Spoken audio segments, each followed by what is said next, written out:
Bonsoir, voici les titres de l'actualité de ce 20 juin. Un crâne retrouvé en baie de Saint-Brieuc et c'est toute l'affaire Godard qui pourrait changer. Le crâne serait celui de la fille de ce docteur disparu en septembre 1999 et que l'on soupçonne du meurtre de sa femme. Le drame des 58 clandestins d'origine chinoise retrouvés morts étouffés dans un camion à Douvres suscite de très vives réactions de la part des gouvernements européens contre le trafic de l'immigration. Signature en catimini du projet portant sur la réforme de l'assurance chômage. Le MEDEF, la CFDT et la CFTC signent, mais Martine Aubry exprime plus que des réserves. Attention à l'obésité des enfants. Un enfant sur 10 âgé de 10 ans est obèse en France. Phénomène inquiétant, juge l'INSERM. Et puis l'Euro 2000, dernière chance pour l'Angleterre et l'Allemagne ce soir. Ce sera en direct sur France 2. Double événement sportif qui raccourcira donc la durée de cette édition. Une véritable énigme policière que cette affaire de la disparition du docteur Godard et de ses enfants et du meurtre présumé de sa femme. C'était en septembre 1999, depuis l'enquête semblait piétiner. Or, dans la nuit du 5 au 6 juin dernier, dans les filets d'un chalutier, en baie de Saint-Brieuc, on a remonté un crâne qui pourrait être celui de l'un des enfants Godard. Commentaire Yasmina Farber avec Olivier Sioux et Patrick Fandiou. Cette nuit du 5 juin dernier, à 40 km au large de Saint-Brieuc, des pêcheurs trouvent un morceau de crâne dans leur filet, ils le remettent à l'eau. Mais un peu plus tard, nouvelle pêche macabre, un crâne entier de plus petite taille. À son retour au port, l'équipage décide d'alerter la gendarmerie. Les premiers résultats des tests ADN révèlent qu'il s'agit du crâne d'un membre féminin de la famille Godard, selon toute vraisemblance, celui de Camille, la petite fille de 6 ans de ce médecin disparu depuis 10 mois. Un indice important dans l'enquête sur cette disparition familiale, une nouvelle hypothèse aussi. Faut laisser un peu de place là. Compte tenu des éléments d'enquête, compte tenu de ce qu'on a pu recueillir, compte tenu aussi, je le mentionne notamment, de l'attachement qu'Yves Godard portait à ses enfants, ça ressort clairement du dossier, il apparaît que cette thèse de la fuite est remise sérieusement en question. Pour l'avocat de la famille de Madame Godard, cette découverte est le premier élément tangible dans ce feuilleton à rebondissement. C'est une souffrance de plus pour les gens que je représente. C'est peut-être également un soulagement à terme parce qu'il n'est pas envisageable de faire supporter à des gens la poursuite sur le ton énigmatique de cette affaire pendant des mois, voire des années. En janvier dernier, un chasseur de mines avait déjà effectué des recherches pour retrouver la trace de la famille Godard. Le juge d'instruction de Saint-Malo envisage à nouveau de faire ratisser la zone de découverte de ces restes humains. Alors c'est donc le nouveau rebondissement de cette affaire Godard, né de la disparition du docteur le 1er septembre 1999. Des traces de sang avaient été retrouvées au domicile du couple Godard à Tilly-sur-Seulles, dans le Calvados, et depuis on l'a cherché un peu partout. Récit Valérie Hermite, Jacques Deveau et Gabriel Camilla. Tout commence le 1er septembre 1999 à Saint-Malo. Le docteur Godard, médecin normand, a depuis longtemps réservé un voilier pour 5 jours. Un voyage dont il n'aurait parlé à personne, pas même à sa femme. C'est le jour du départ. Le docteur quitte tôt son domicile de Tilly-sur-Seulles, mais personne n'aperçoit sa femme. Il était tout seul au volant. Le lendemain, 2 septembre, un douanier le contrôle en mer dans la baie de Saint-Brieuc. Mais il n'aperçoit alors que le docteur Godard et un enfant endormis dans la cabine. Le 5 septembre, l'annexe du voilier est retrouvée au large de l'île de Bas. C'est le début de l'affaire Godard. Les gendarmes, qui ne pensent alors qu'à un naufrage, découvrent la fourgonnette du docteur sur le port de Saint-Malo. Mais sur le plancher, des traces de sang grossièrement nettoyées. Perquisition à leur domicile. Là encore, du sang. C'est celui de Marie-France, l'épouse du docteur Godard. Du naufrage, l'enquête s'oriente alors vers un meurtre suivi d'une fuite. Nouveaux indices le 16 septembre au large de Cherbourg. Des gilets de sauvetage sont récupérés. Puis, le 23 septembre, le canot de survie est retrouvé près des côtes anglaises. Son toit a été découpé, comme pour ne pas être repéré. L'énigme s'épaissit, d'autant qu'un corbeau entre en scène. Un corbeau qui envoie les gendarmes sur l'île de Man. Le docteur et ses 2 enfants auraient été reconnus. Nouvelle lettre du corbeau et nouvelle destination, l'île Lewis en Écosse. Là encore un témoignage, mais beaucoup moins formel celui-ci. 17 janvier, près de l'île de Bas, à nouveau. Un pêcheur remonte dans ses filets un sac. Il contient des effets personnels de la famille.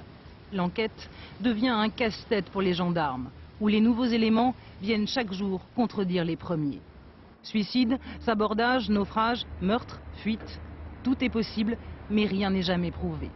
La découverte du crâne de la petite Camille est la première certitude dramatique de cette affaire. Le récit de la mort des 58 clandestins chinois dans le camion frigo retrouvé sur le port de Douvres est effrayant. Les deux seuls rescapés hospitalisés dans un établissement du Kent ont raconté comment ces clandestins, 54 hommes, 4 femmes, tentaient de s'agripper aux parois des portes de l'arrière du camion, tapaient, hurlaient, avant de finalement s'arrêter épuisés. La police britannique tente maintenant de remonter le réseau du trafic d'immigrants. Vous voyez le reportage à Douvres de Bertrand Coq et Yann Moine. 36 heures après, dans la zone de fret du port de Douvres, rien ou presque ne rappelle le drame d'hier. Les corps des 58 clandestins sont entre les mains des médecins légistes. Le camion a disparu. Les deux rescapés sont toujours hospitalisés, traumatisés et sous bonne garde. La police britannique craint les représailles des mafias chinoises. Interrogés, les deux hommes ont raconté une partie de leur calvaire. La chaleur à l'intérieur du camion, le manque d'air, la terrifiante obscurité, les cris des mourants, les coups contre la paroi, autant d'appels au secours qui n'ont servi à rien.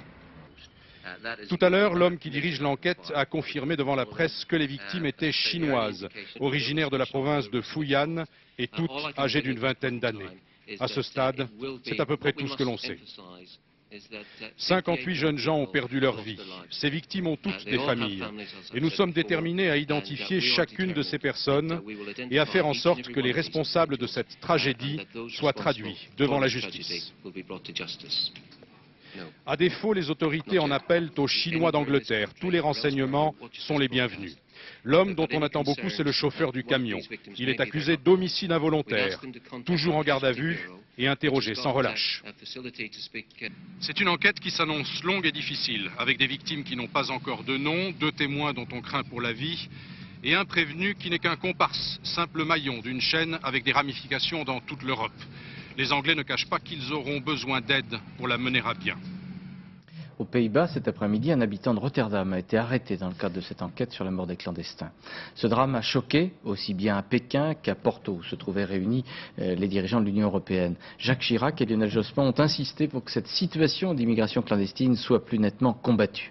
Mais concrètement, dans les ports belges d'embarquement, à Ostende ou encore à Zeebrugge, où se sont rendus Jacques Cardoz et Alexandre de Laval, depuis début janvier, plus de 2000 personnes ont été interpellées en situation irrégulière. Lorsque le propriétaire du camion s'est présenté ici jeudi dernier, rien ne laissait supposer qu'il embarquerait dans sa remorque les 60 passagers clandestins. Rien d'étonnant à cela, la Chambre de commerce n'est pas chargée d'enquêter sur les projets d'entreprise. 200 dossiers sont présentés chaque semaine. Voici celui de M. Van der Speck, le propriétaire du camion déjà connu des services de police. Quelques minutes lui ont suffi pour obtenir ce précieux sésame. Il y a un certain nombre de choses bien particulières que nous devons savoir avant de délivrer l'inscription d'entreprise.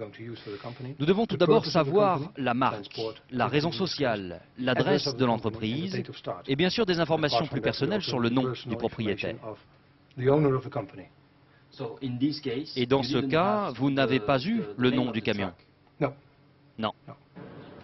Le propriétaire a pu quitter Rotterdam avec, semble-t-il, les immigrés à son bord. Il a ensuite rejoint Zeebrugge, où la procédure de contrôle n'appartient qu'au transporteur, en l'occurrence P&O.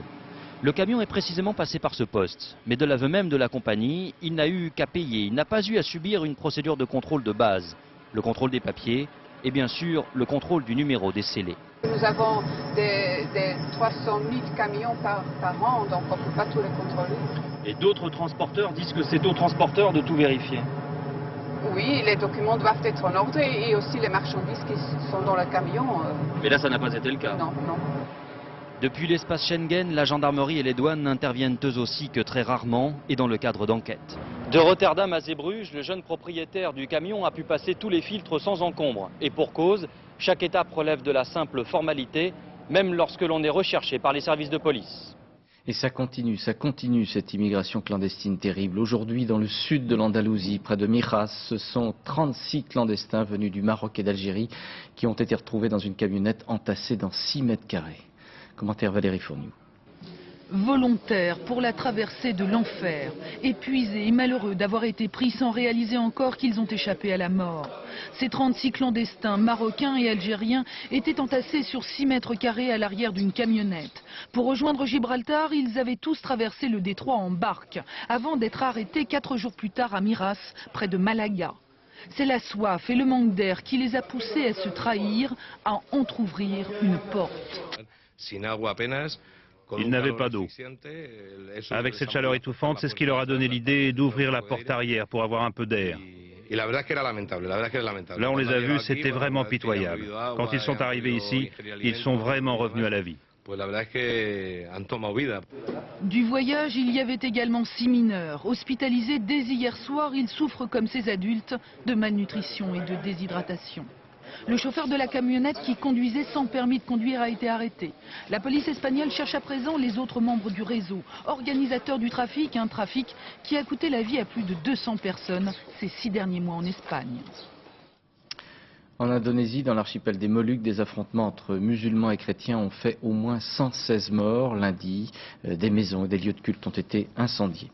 Aux Philippines, les rebelles qui retiennent les 21 otages étrangers depuis près de 2 mois sur l'île de Jolo auraient offert de libérer les 5 femmes captives en échange d'une rançon équivalent à 4 700 000 $. Les dirigeants de Manille ont annoncé qu'ils ne s'opposeraient pas au paiement d'une rançon par des gouvernements étrangers. Et puis en Israël, une crise gouvernementale. Les 4 ministres du parti ultra-orthodoxe séfarade Chasse ont démissionné. Le Premier ministre Ehud Barak pourrait perdre ainsi sa majorité à la Knesset. M. Barak a 2 jours pour trouver un compromis. La ministre de l'Emploi, Martine Aubry, ne veut pas qu'on lui force la main à propos de la réforme de l'assurance chômage. Elle a donc fait entendre plus que des réserves cet après-midi à l'Assemblée nationale, alors que le MEDEF, la CFDT et la CFTC signaient, hors micro et caméra, le projet d'un nouveau régime d'assurance chômage. Commentaire Juliette Beau avec Dominique Bonnet. Tout était bien rodé, l'arrivée décontractée du numéro 1 du patronat, le sourire affiché et surtout le refus absolu de transiger sur le protocole d'accord de l'assurance chômage. Le MEDEF a réaffirmé sa position, aucune renégociation. L'accord signé en fin d'après-midi par 2 syndicats sur 5 est juridiquement légal. Le gouvernement se doit donc de l'accepter en bloc.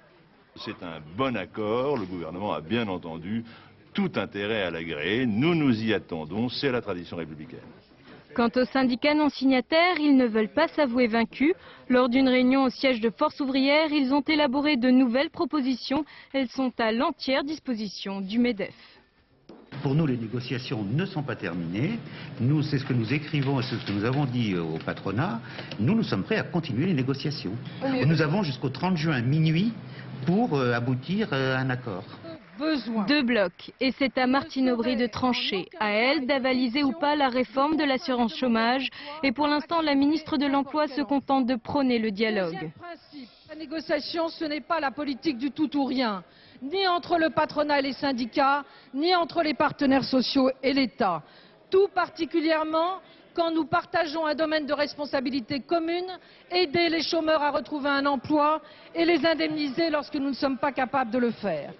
À partir du fameux accord, les partenaires sociaux rédigeront la semaine prochaine le texte définitif, la convention, et c'est cette convention qui sera soumise au gouvernement avant le 30 juin prochain.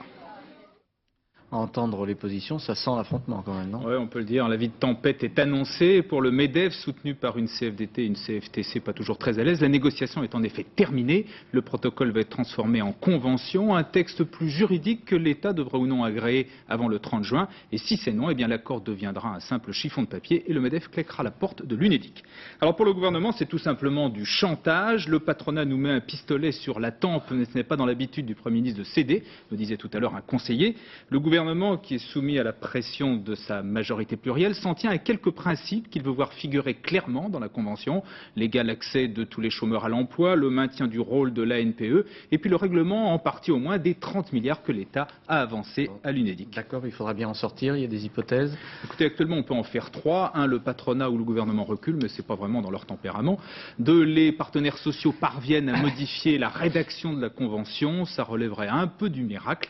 Et puis 3, eh bien c'est l'échec chèque et le gouvernement retrouve le 1er juillet et se retrouve à gérer directement une assurance chômage étatisée. Alors certes, ça se fait dans d'autres pays, mais il n'empêche, le pouvoir de gauche resterait celui qui a enterré un demi-siècle de gestion paritaire. Personne, et en tout cas pas lui, n'aurait à s'en féliciter. Merci Gérard. Jacques Lang suit les traces de Claude Allègre à propos du primaire et de la maternelle, mais il affiche des objectifs plus ambitieux pour l'enseignement des langues vivantes. Si son plan est respecté, d'ici 10 ans, un élève de CM2 aura déjà derrière lui 6 ans d'anglais. Ce n'est qu'un exemple du plan ministériel que détaillent maintenant Hélène Hugues et Bernard Appet. Apprendre à lire et à écrire, c'est le rôle de l'école primaire. Pourtant, 10 à 15% des enfants en 6e ne maîtrisent pas le langage. Pour Jacques Lang, c'est dès la maternelle qu'il faut agir. L'accent doit être mis sur la pratique de l'oral. Au cours élémentaire, l'apprentissage de la lecture doit se poursuivre au-delà du CP. Mais il faut repérer très tôt les enfants en difficulté. Des évaluations auront lieu dès la maternelle. En CE2, CM1 et CM2, l'enseignement des sciences sera rénové, moins académique, davantage basé sur l'expérimentation. Certains enseignements sont renforcés, les langues vivantes deviennent une discipline à part entière dès le primaire, d'abord en CM2 à la rentrée prochaine, puis en CM1 à la suivante. En 2005, l'enseignement d'une langue vivante devra commencer en maternelle. L'éducation artistique sera développée, chaque école devra notamment définir un projet culturel et créer une chorale. Enfin, un effort sera fait sur les nouvelles technologies. D'ici fin 2001, toutes les écoles devront être connectées à Internet. En 2003, un brevet informatique et Internet sera créé. Tous les élèves devront l'avoir passé avant de quitter l'école primaire. Alors après l'énoncé de ce plan, les syndicats ont exprimé plutôt leur satisfaction, mais les parents d'élèves ont regretté l'absence d'annonce sur les rythmes scolaires. L'épreuve du quinquennat pour les députés est terminée. Parmi les 503 qui ont pris part au vote, 466 ont voté pour, 28 contre et 9 se sont abstenus. Le Sénat examinera le texte les 28 et 29 juin prochains. Quant à savoir s'il y aura congrès et référendum ou congrès, c'est-à-dire députés et sénateurs rassemblés sans référendum, le débat agite encore les élus. De son côté, l'ancien garde des Sceaux Robert Badinter a déposé une proposition de loi fixant à 6 ans la durée du mandat de sénateur, actuellement de 9 ans. Jean Tibéry, hier soir, au Théâtre de la Madeleine à Paris, a fait un tabac devant 800 partisans. Il n'a pas hésité à reprendre une expression qu'utilisa le président Mitterrand après le suicide de Pierre Bérégovoy. « J'ai été livré aux chiens », a dit le maire de Paris, qui présentait ses animateurs de campagne pour les municipales de l'année prochaine. Reportage Laurent Hakim avec Delphine Détry. Il y a un monde ici. Ah, très bien. Finalement, Jean Tibéry a plein d'amis. La campagne municipale nous avait plutôt habitués à ses ennemis. Pire, depuis quelques mois, d'anciens amis de Jean Tibéry sont devenus de nouveaux amis de Philippe Séguin. Hier soir donc, pour les agiter, les amis de Jean Tibéry, c'était la générale.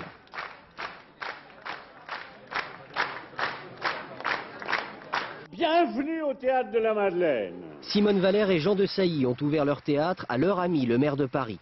Jean-Jacques Debout est là lui aussi. Je suis un ami de M. Jean Tibéry. Présent également Marcel Cerdan Junior, encore un ami.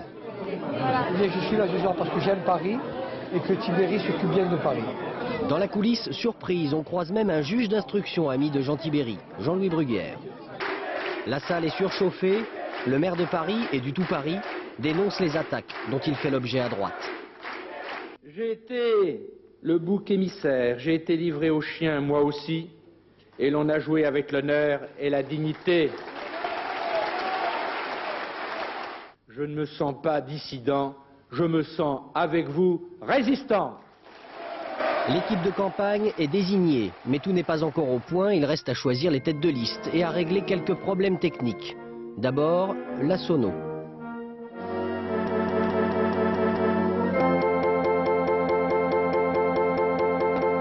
Hier soir, Jean Tibéry a en tout cas montré qu'il est bien déterminé à jouer sa propre partition et tant pis pour celle du RPR. Pour l'instant, le mouvement gaulliste n'annonce pas de sanctions pour ne pas renforcer une image que le maire de Paris cultive, celle de martyr politique. Comme prévu, ce matin est né officiellement le numéro 2 mondial de la communication. Vivendi et sa filiale Canal+ fusionnent avec le canadien Seagram. Le tout fait un groupe présent en Amérique du Nord et en Europe, dans le cinéma, la musique, la télévision, l'édition, le téléphone et Internet.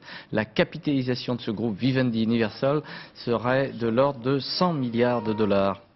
Plusieurs mouvements de grève sont annoncés pour la fin de cette semaine dans le transport aérien. À Air France, les préavis de grève sont prévus pour les vendredis 23, samedi 24 et dimanche 25 juin. Lundi 26, ce sont tous les syndicats des aiguilleurs de ciel qui appellent à une cessation de travail. À l'origine de ces mouvements, toujours les 35 heures.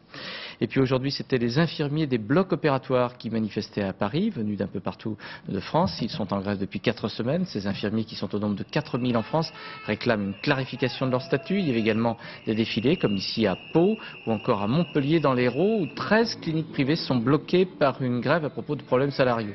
Et puis enfin, à noter qu'à Châteauroux, depuis une semaine, l'hôpital vit au ralenti en raison d'une grève du personnel qui dénonce son manque de moyens.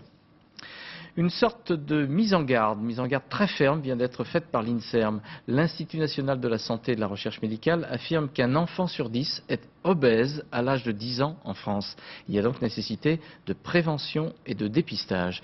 Explication avec Jean-Daniel Flezaquier et Joseph Bachtik.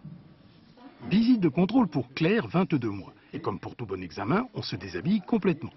Comme cela, le médecin va pouvoir mesurer et peser la demoiselle. Car outre le suivi de la croissance, la taille et le poids de l'enfant apportent des informations très importantes pour déterminer ce que l'on appelle l'indice de masse corporelle.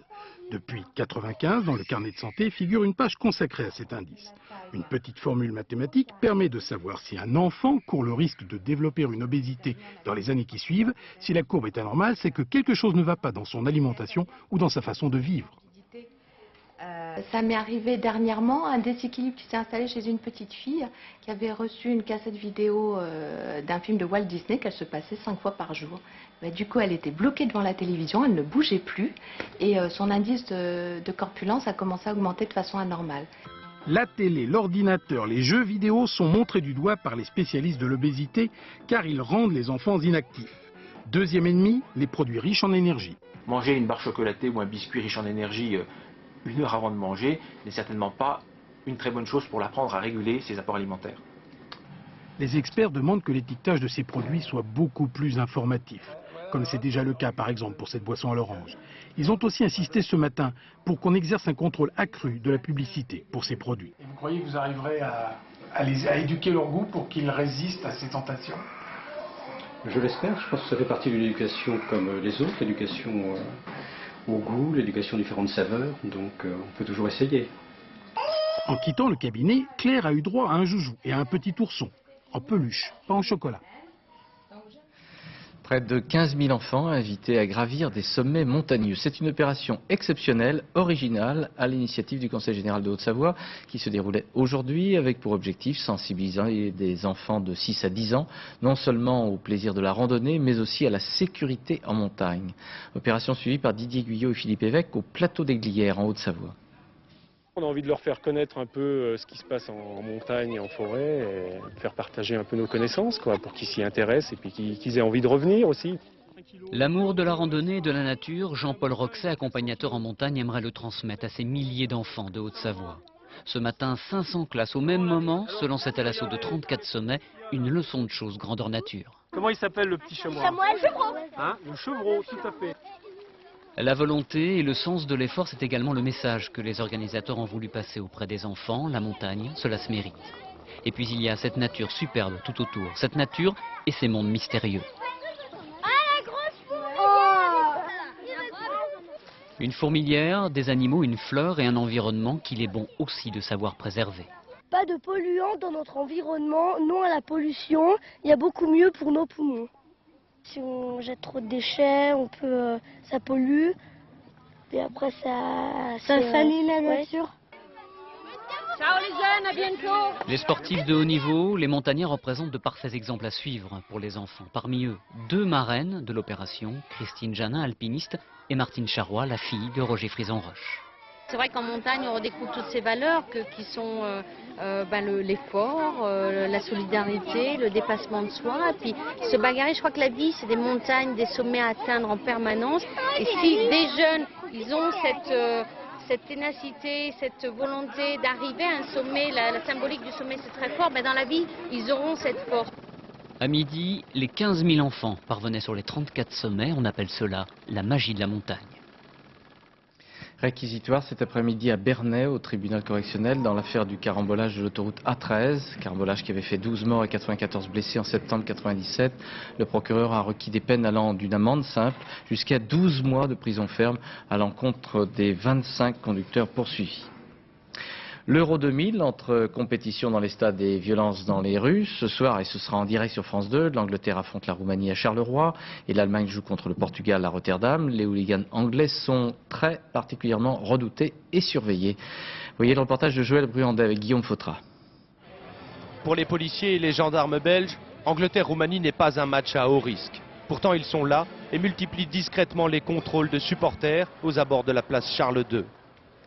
Dans les rues adjacentes, le dispositif a été sensiblement allégé, mais au total, 2600 policiers sont prêts à intervenir. Si par malheur il devait y avoir un incident, on ferait la même chose que samedi, intervention immédiate, rapide et arrestation sans pitié des meneurs. La tolérance zéro. Ah, ça c'est maintenu, donc la tactique n'a pas changé depuis samedi, c'est vrai que c'est plutôt l'ambiance qui a changé. C'est le moins qu'on puisse dire. Les supporters britanniques, en fait, se tiennent à carreau. Ce qui ne les empêche pas de se dire victimes d'une discrimination anti-anglais. Tout le monde est contre nous, alors du coup on se serre les coudes. Mais que pensez-vous des hooligans? Attention, ne confondez pas, il y a deux sortes de hooligans. Vous savez, ils ont arrêté 800 personnes, mais il n'y avait pas que des hooligans. Place Charles II, tous les patrons de bistrot ont choisi cet après-midi de ranger leurs terrasses. C'est dire si le souvenir des affrontements de samedi dernier est encore présent.